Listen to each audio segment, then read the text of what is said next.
আমরা যারা বাংলাদেশ ক্রিকেটের ফ্যান্স ফলোয়ার আছি, আমাদের আর কত হতাশা করবে মামারা? তোমাদের কি লাজ শরম হবে না এই জীবনে? তোমরা কবে ক্রিকেট খেলাটা শিখবা?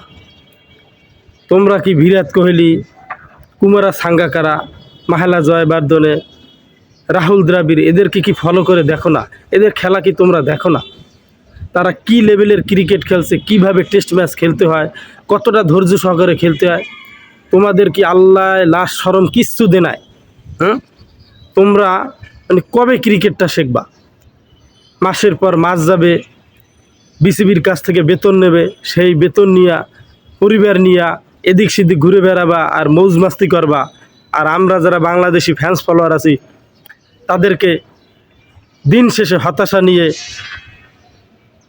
শীতের মধ্যে কম্বলের তলে ঘুমাতে হবে। হ্যাঁ, তোমরা কি শুরু করছো?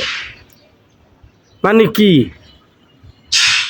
ক্রিকেটটা কি চিন্তা করছো মানে একটা মজার একটা জায়গা বানাইয়ে লইছো না? খালি যাও আর আসো, যাও আর আসো। তোমরা পিছে গেলেই কখন প্যাভিলিয়নে ফিরে আসবা, তোমাদের এই টেন্ডেন্সিটা তোমাদের শুরু হয়ে যায় তোমাদের মনের মধ্যে। মানে কি লেভেলের মানে ক্রিকেট খেলতেছো সেই 2000 সালে টেস্ট স্ট্যাটাসের পরে আদৌ কি আমরা টেস্টের মর্যাদা রাখতে পেরেছি? এই যে অস্ট্রেলিয়ায় বিরাট কোহলি, যাকে কিং কোহলি বলা হয়, তার খেলা দেখো না তোমরা?